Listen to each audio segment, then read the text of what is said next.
तो जब आप थोड़ा एडवांसमेंट करते हैं संस्कृत में, जी। तो फिर अगला स्टेप क्या होता है? संस्कृत भारती के साथ अगला स्टेप क्या होगा?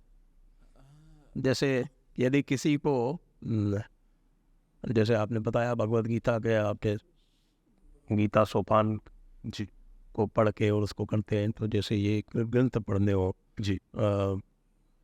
भगवद गीता है या रामायण है, जो क्लासिकल संस्कृत के ग्रंथ है। जी। मैं अभी वैदिक संस्कृत की बात नहीं कर रहा, उस पर भी आऊँगा। जी।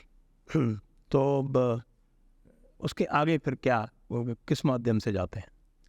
संस्कृत भारती का ही एक बहुत बढ़िया मोटो है, उनका एक वाक्य है, संभाषणतः शास्त्र पर्यंतम। तो संभाषण से शुरू, वो उनका एक मेथोडोलॉजी है, वो स्टार्ट करते हैं संभाषण से और जाते हैं शास्त्र तक। वो एक बढ़िया नेक्स्ट स्टेप है कि आप फेमिलियराइज कर लिए, आप पदजाल से, वांग्मय से, कि वोकैबुलरी बढ़ा लिए संस्कृत के, और शास्त्र, नाट्य हो या संगीत हो या अर्थशास्त्र हो या कुछ और अनेक शास्त्र, गणित, तंत्र, वास्तु, या अभी जो रणनीति वगैरह, जिनमें भी आपकी रुचि है, रस विद्या, so from chemistry, mathematics, architecture, ज्योतिष, you have deep and very insightful texts जो हर एक शास्त्र में मिलते हैं, उनका स्टडी कर सकते हैं। और भी और गहरा जाना है तो वेदों का, उपनिषदों का अध्ययन कर सकते हैं।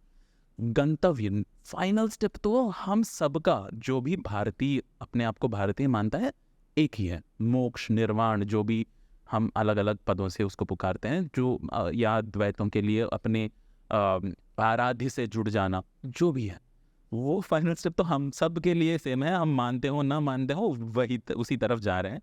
उस दिशा में जाते जाते क्या क्या है, शास्त्र हैं, और क्या है, अपने आप रिसर्च कर सकते हैं, उसको प्रेजेंट कर सकते हैं, उसका एक्सप्रेशन है।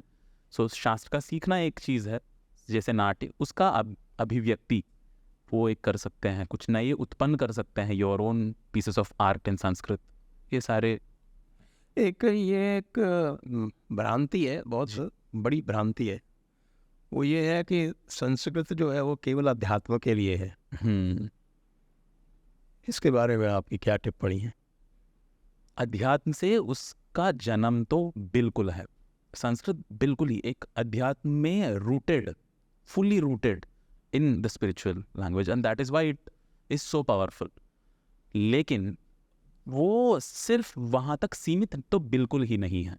तो सिर्फ आध्यात्मिक है, सिर्फ मुमुक्षुओं के लिए है, तो कामशास्त्र भी संस्कृत में ही है, संस्कृत भाषा में ही है पूरा कामशास्त्र, और सब वात्स्यायन के कामसूत्र के बारे में जानते हैं।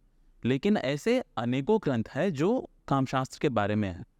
और गणित, लीलावती गणित से लेके सूर्य सिद्धांत, ज्योतिष वगैरह सब कुछ, वो सिर्फ मुमुक्षुओं के लिए ही नहीं है, काफ़ी भौतिक है, काफ़ी मेटीरियलिस्टिक है, उसमें जो भी है, फल दीपिका, शिल्प सूत्र है, करेक्ट, आप जो पूरा ज्यामिति सिखाते हैं, करेक्ट, या फिर आपके शिल्प शास्त्र है, बिल्कुल, जो आपका तो कला और अध्यात्म, गणित, शास्त्र का आपने नाम अभी ही लिया। जी, Ayurveda, medicine and healing, all of these are very very material, काफ़ी मटेरियल से अध्यात्म सा, उससे उसका उत्पन्न है, उसका जड़ें अध्यात्म में हैं।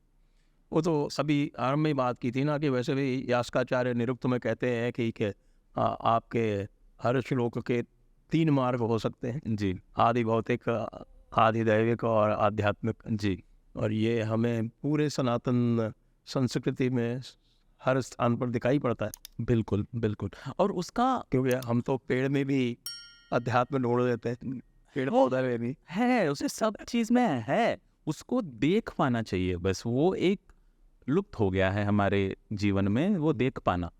ऐसा नहीं है कि हम उसको आपादित कर रहे हैं, वो चीज़ उसमें ऑलरेडी है, उसको देख पाना, वो एम्पावरमेंट, वो सशक्तता आता है संस्कृत से।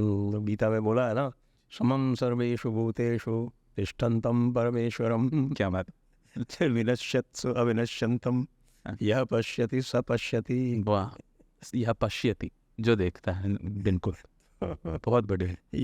ये तो है, लेकिन इसीलिए बड़ा बहुत, मैं एक थोड़ा कर लूँ, बहुत बढ़िया उच्चारण किया आपने, क्योंकि वो इतना आसान नहीं है हिंदी वालों के लिए बोलना। विनश्यत्सु अविनश्यंतम, काफ़ी एकदम उसका स्प्लिट करना चाहिए। विनश्यत्सु अविनश्यंतम, उसको वो जुड़ेगा तो कैसे बनेगा वो सब। तो जिनकी रुचि के हिसाब से वो बहुत रोचक अनेक हैं शब्द।